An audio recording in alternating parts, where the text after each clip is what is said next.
Let us now move towards the second lab, जिसमें कि मैं डिमॉन्स्ट्रेट करना चाहता हूँ कि स्टब एरिया कैसे बनता है और टोटली स्टब एरिया में कैसे काम होता है। ठीक है, तो ये जो पिछली लैब थी उसी के आगे कंटिन्यू करेंगे अपन इसको। यहाँ पर अपने पास R1, हम चाहते हैं एरिया 1 को स्टब एरिया बनाना चाहते हैं, तो कॉन्फ़िगरेशन 3 जगह होगा, R1, R2 और R3। और कॉन्फ़िगरेशन बहुत सिंपल है। ठीक है, और जब कॉन्फ़िगरेशन हो जाएगा तो एंड रिजल्ट ये होगा कि R1, R2 और R3 पे एरिया 1 के अंदर हमें टाइप 5 LSA नहीं दिखेंगे और एक स्पेशल टाइप का नेटवर्क समरी LSA दिखेगा हमें।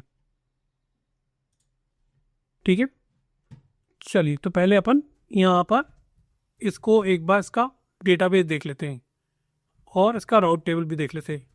ये मैं सिर्फ R1 पे करूँगा, R3 पे नहीं दिखाऊंगा क्योंकि R1 और R3 आइडेंटिकल है, तो देयर डेटाबेस शुड ऑल्सो भी similar.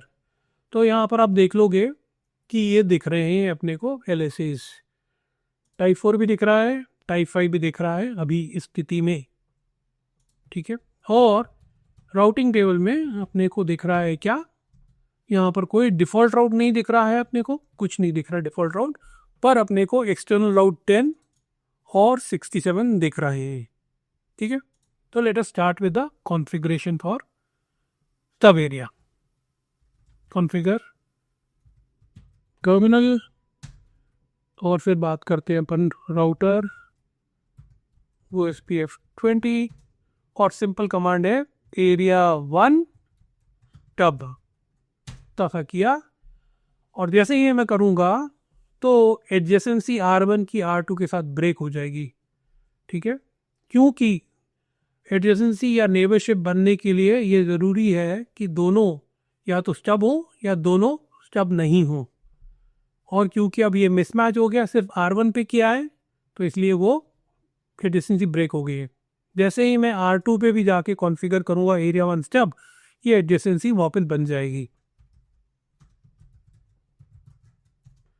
Router OSPF20 area 1 tub, ये करूँगा तो ये एडजेसेंसी R3 के बाद ब्रेक होगी और R1 के बाद बन जाएगी, 3 में बन गई है। अब R3 पे भी जाके मैं कॉन्फ़िगर कर देता हूँ उसे।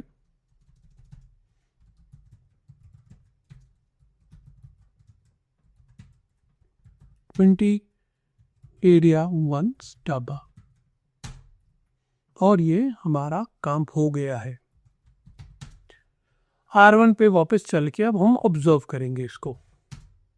ठीक है, पहले हम देखेंगे डेटाबेस को जहाँ पर हमें टाइप 5 LSA नहीं दिखना चाहिए, और बाकी भी ऑब्जर्व कर लेते हैं।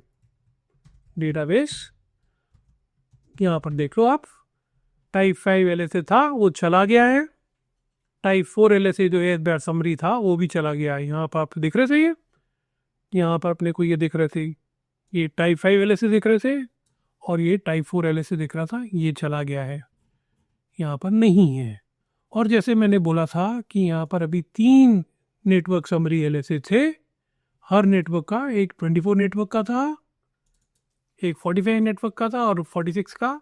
अब क्योंकि हम टाइप 5 LSA को होल्ड कर रहे हैं, टॉप कर रहे हैं प्रोपोगेट होने से, उसके बदले हम ABR क्या कर रहा है, एक network summary LSA related to default route generate कर रहा है, पंप इन कर रहा है एरिया 1 के अंदर, और वो ये रहा यहाँ पर।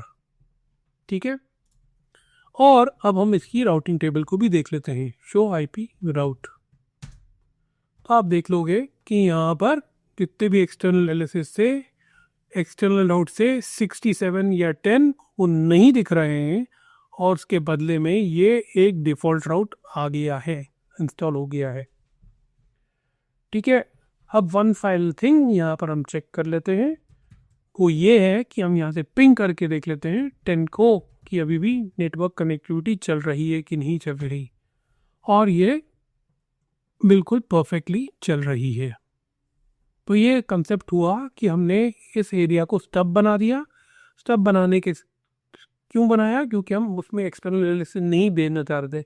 क्यों नहीं भेजना चाह रहे थे, क्योंकि हमें भी ये पता था शायद हमारे ये जो राउटर्स हैं ये लो एंड राउटर्स हैं, इतने पावरफुल राउटर्स नहीं है, सस्ते राउटर्स हैं जो कि इतने सारे एलएसएस को हैंडल नहीं कर पाएंगे, तो इसलिए हमने किया है तब। ठीक है, तो ये कंसेप्ट था स्टब एरिया का। अब इसी में मैं एक और चीज़ ऐड करना चाहता हूँ, वो है टोटली स्टब एरिया की। जो थ्योरी में मैंने बताया था, टोटली स्टब एरिया में क्या होता है कि हम नॉट ओनली टाइप 5 एलएसएस को विदहोल्ड कर लेते हैं, पर टाइप 3 एलएसएस जो बाकी के नेटवर्क समरी एलएसएस हैं, यहाँ पर कौन से हैं, यहाँ पर हैं शो आईपी ओएसपी डेटाबेस करके देखें, तो यहाँ पर जो बाकी के जो 3 है, मैं ये चाहता हूँ कि ये भी ना जाए इसमें, 24 नेटवर्क भी यहाँ पर क्या रिलेटेड नेटवर्क समरी नहीं जाए, 45 के रिलेटेड नहीं जाए और 46 के रिलेटेड भी नहीं जाए, और जितनी भी यहाँ से बाहर जो भी एक्टिविटी हो वो डिफ़ॉल्ट राउट के थ्रू ही हो, तो इस एरिया को हम टोटली स्टबी एरिया बना देंगे। और इसको बनाने का तरीका बहुत ही सिंपल है। यहाँ पर जो कॉन्फ़िगरेशन होना है वो सिर्फ एक राउटर पे होना है, वो है R2 पे। तो R2 पे चलते हैं और इसे कॉन्फ़िगर करते हैं, राउटर OSPF 20 बोलते हैं और बोलते हैं एरिया 1 स्टेप नो समरी। ये कमांड सिर्फ R2 पे आना है। ठीक है, ये तो अपन ने पहले किया ही था, एरिया 1 स्टब ये R1 R2 और R3 पे दिया था। ठीक है, और नो समरी करना है तो सिर्फ ABR पे करने की ज़रूरत है।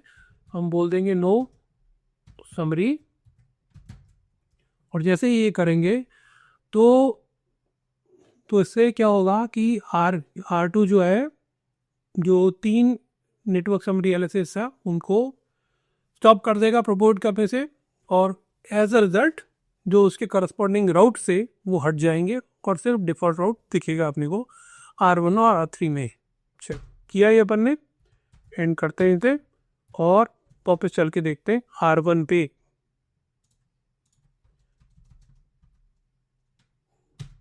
तो ये देख लो आप, जो बाकी के यहाँ पर ये जो 3 थे ये तीनों हट गए हैं और सिर्फ एक ही नेटवर्क समरी एलएसए बचा है जो कि डिफ़ॉल्ट राउट से रिलेटेड है। और जैसा मैंने बोला था कि अगर राउटिंग टेबल में भी देखेंगे तो हमारे पास 24, 45 और 46 नेटवर्क की जानकारी अब नहीं होगी, सिर्फ डिफ़ॉल्ट राउट के हिसाब से काम चलेगा। ये देख लो, 45, 46 और 24 नेटवर्क की जानकारी चली गई है। अब बाहर के लिए तो हमें पता ही है कि ये चल रहा था, फिर से एक बार चला के देख लेते हैं, working as perfectly as fine as previously.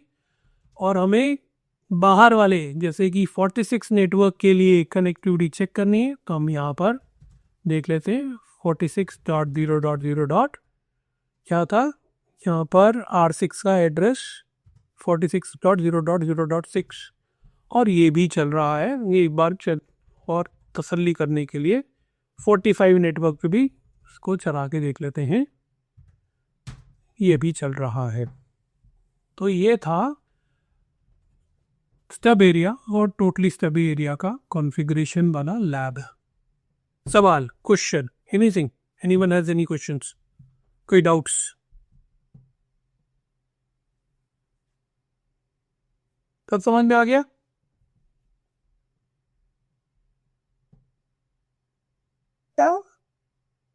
समझ में आ गया कि नहीं आया?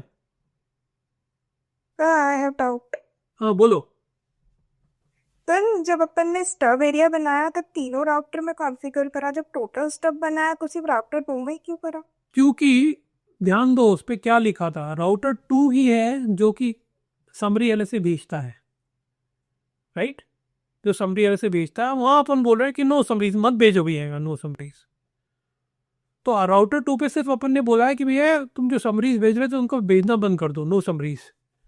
तो ठीक है, तो वो राउटर उसको ऐसे इंटरप्रेट करता है कि जो डिफ़ॉल्ट राउट वाली नेटवर्क समरी है उसे जाने दो, बाकी को रोक लो। ठीक है? यस। और सवाल?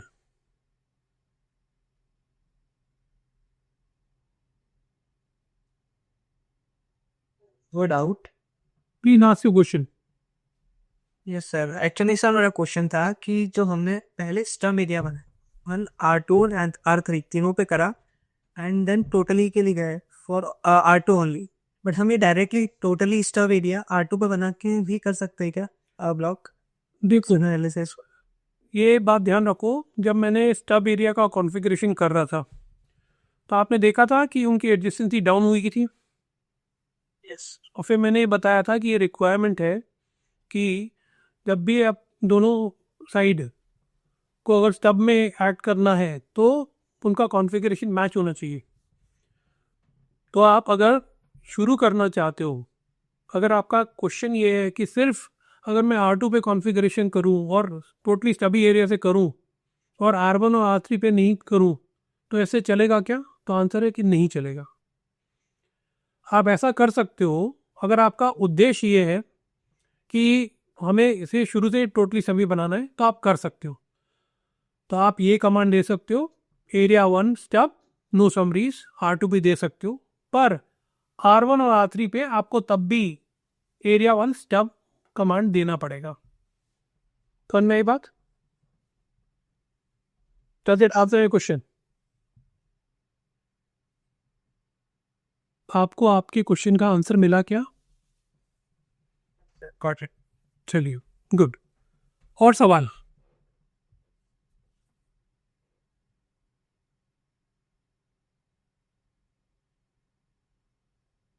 No more questions? Everybody is clear about this? Yes, sir. Okay, then we'll conclude this lab here itself.